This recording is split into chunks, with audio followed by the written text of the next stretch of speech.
Hello friends, स्वागत है आपका आपके अपने लीगल चैनल सोच पर प्रहार में। मैं हूं एडवोकेट सनी शर्मा और दोस्तों आज की इस वीडियो में प्रैक्टिकल अप्रोच पर मैं बात करने वाला हूं। दोस्तों आप सभी के मैट्रिमोनियल विवादों में एक सबसे बड़ा डर होता है कि कुछ लोगों के अंदर ऐसी टेंडेंसी होती है कि वो बार बार आपको धमकी देते हैं कि भाई ऐसा है कि हम अपने साथ ऐसा कर लेंगे और इसमें आपको फंसा देंगे। और दोस्तों जब भी आपके मैट्रिमोनियल विवाद चल रहे हैं और आपको आपकी पत्नी की तरफ से ऐसी धमकी मिल रही होती है तो आदमी वैसे डर जाता है कि मेरे घर पे अगर 4 मेंबर्स हैं और अगर इसने यहाँ पे कोई गलत स्टेप उठा लिया तो मैं इसमें फंस जाऊंगा। कई लोग ऐसे होते हैं जो कि ये पूछते हैं कि सर मेरी वाइफ इतनी तारीख को अपने मायके चली गई थी और अभी भी लगातार वो मुझे ऐसी धमकी दे रही है कि मैं ऐसा कर लूंगी, गलत स्टेप उठा लूंगी, अपनी जान दे दूंगी और तुम सबका नाम लिख के जाऊंगी, तुम सब फंस जाओगे। तो आधी जान तो आदमी की ऐसे निकली रहती है कि भाई अगर ऐसा कुछ हो गया तो हमारा पूरा परिवार अंदर चला जाएगा मर्डर केस में। तो अब दोस्तों आज की इस वीडियो में मैं आपको इसकी सच्चाई बताने वाला हूं कि अगर ऐसी मिसहैपनिंग हो जाती है तो आप पे कितना रिस्क है, कौन कौन सी चीजें देखी जाती हैं और यदि आपके परिवार में भी कोई ऐसा है जो इस प्रकार की धमकी दे रहा है और अगर वो अपनी धमकी के अनुसार ऐसा कृत्य कर लेता है तो आपके बचाव में क्या क्या चीजें आपको उपलब्ध हैं, क्या चीज आपके फेवर में है, क्या चीज आपके फेवर में नहीं है, सब कुछ आज के इस वीडियो में बताऊंगा। ऐसे सभी लोग जिनके वैवाहिक मामले चल रहे हैं उनके लिए ये वीडियो बहुत ही इंपॉर्टेंट होगी। तो दोस्तों वीडियो को आपको स्किप नहीं करना, आखिरी तक वीडियो में बने रहना है। और यदि आपने अभी तक भी चैनल को सब्सक्राइब नहीं किया है तो चैनल को सब्सक्राइब करके नोटिफिकेशन बेल पर जरूर क्लिक कर लें ताकि फ्यूचर में जब भी मैं इस प्रकार की वीडियो आप लोगों के लिए लेके आऊं तो इसकी जानकारी आपको सबसे पहले। देखिए दोस्तों, जब भी इस प्रकार की कोई धमकी दी जाती है तो एक तो वो लोग होते हैं जो कोरी धमकियां देते हैं, उनकी धमकियों में कोई सच्चाई नहीं होती, लेकिन कुछ लोग ऐसे भी होते हैं जो धमकी भी देते हैं और फिर उस कृत्य को कर भी लेते हैं। तो अगर सिर्फ धमकी दी जा रही है, कुछ कृत्य नहीं किया जा रहा है, फिर तो कोई बात ही नहीं है। लेकिन अगर किसी ने कृत्य कर लिया तो फिर क्या हो? तो दोस्तों इसमें सबसे पहला पॉइंट ध्यान रखने का यह है कि उसने ऐसा गलत कदम कहां उठाया, आपके घर में या अपने मायके में। यदि आपके घर में उठाया और आपने भले कुछ किया था या नहीं किया था, डाउरी मांगी नहीं थी आपने, कोई कुछ नहीं किया था, किसी प्रकार से हैरेस नहीं किया था, लेकिन अगर उसने ऐसा गलत स्टेप ले लिया तो इसमें आप और आपके पूरे परिवार पे निश्चित रूप में 304B का मुकदमा कायम होगा और आपको लड़ना पड़ेगा। आपके ऊपर रिस्क भी बहुत ज्यादा होगा और डाउट भी आपके ऊपर ही होगा क्योंकि आपके घर में ऐसा हुआ है।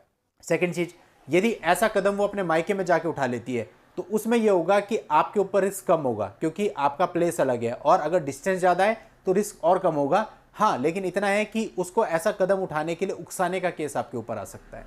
लेकिन दोस्तों उकसाने का केस या 498A का केस 304B के केस से बहुत छोटा होता है, तो मतलब कहीं ना कहीं फिर भी आपका बचाव रहेगा, आपके लिए अच्छा रहेगा। अब दोस्तों इसके अगले एंगल पे बात कर लेते हैं कि यदि 304B का केस आपके ऊपर दर्ज हो ही गया एनी हाउ, चाहे उसने आपके यहां गलत कदम उठाया चाहे अपने मायके में उठाया, अब इस केस के अंदर टेक्निकल कौन कौन सी चीजें होती हैं जिससे कि आपको परेशानी हो सकती है। आज दोस्तों बिल्कुल आपको कोर्ट की प्रैक्टिकल अप्रोच एक चीजें मैं आपको बताने वाला हूं इस केस की। देखिए इस केस में सबसे बड़ी चीज होती है लड़की का नोट। अगर वो कोई नोट लिख करके गई है अपनी जान देने से संबंधित कि मैंने इस वजह से इन लोगों के कारण उनके नाम लिख के गई है, तो इसका बहुत महत्व होता है यदि उसके अपनी राइटिंग में लिखा हुआ कोई ऐसा नोट बरामद हो जाता है। सेकेंड चीज होती है डाइंग डिक्लेरेशन। मीन्स आपने देखा होगा कि बहुत सारे मामलों में लोग क्या करते हैं, पंखे पर फंदा लगा लेते हैं।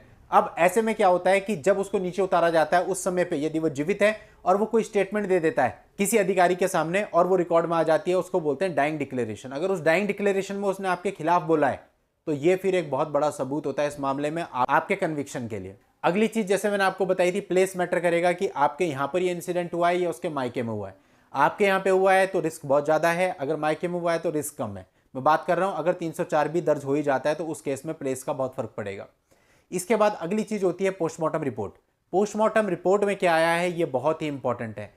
इसके साथ ही दोस्तों विसरा रिपोर्ट भी होती है। विसरा रिपोर्ट में नमूने लिए जाते हैं, आपके पेट के अंदर जो ऑर्गन्स होते हैं उनके नमूने लिए जाते हैं और देखा जाता है कि किसी पर्टिकुलर ऑर्गन में कोई पॉइजनियस सब्सटेंस तो नहीं मिला है। अगर ऐसा कोई पॉइजनियस सब्सटेंस किसी भी ऑर्गन के अंतर्गत बरामद होता है तो फिर यह माना जाता है कि इसको कुछ खिला पिला करके ऐसा किया गया।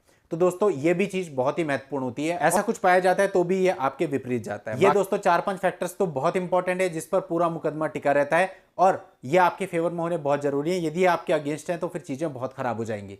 इसके बाद आपका ट्रायल चलता है। फिर बात होती है कि ट्रायल को आपने कैसे लड़ा। सामने वाली पार्टी यानी कि लड़की के माँ बाप हो सकते हैं, कोई और हो सकता है जिसने मुकदमा दर्ज कराया, उनकी क्रॉस एग्जामिनेशन होगी। क्रॉस एग्जामिनेशन में आपके वकील क्या क्या निकाल लेते हैं, फिर लास्ट में फाइनल आर्ग्यूमेंट्स होते हैं। आर्ग्यूमेंट्स में कितना कोर्ट को कन्विंस कर पाते हैं, इन सब बातों पे डिपेंड करेगा कि आप दोषमुक्त होंगे या फिर आपको सजा पड़ेगी।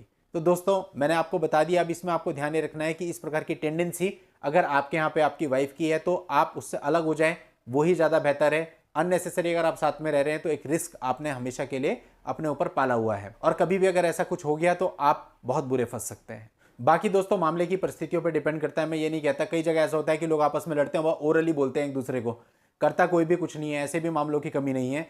तो ऐसे मामलों में तो फिर इग्नोर करना ही बेहतर है। ऐसे मामलों में रिश्ता तोड़ देना तो सही नहीं है, जहां पे आपकी छोटी छोटी लड़ाई होती है और दोनों ही एक दूसरे को इस तरह की बातें करते हैं। तो इसलिए जो भी मैं बता रहा हूं आपको, ये मोस्ट ऑफ द केसेज में है, सभी केसेज में नहीं है। तो आपको अपने केस के अकॉर्डिंग ही डील करना चाहिए। तो दोस्तों मैं उम्मीद करता हूं कि कुछ लोगों को इस जानकारी से कुछ फायदा मिलेगा, और अगले वीडियो में मैं नई जानकारी, नई इंपॉर्टेंट जानकारी आपके लिए लाने की पूरी कोशिश करूंगा। तब तक के लिए goodbye and thank you for watching. Take care.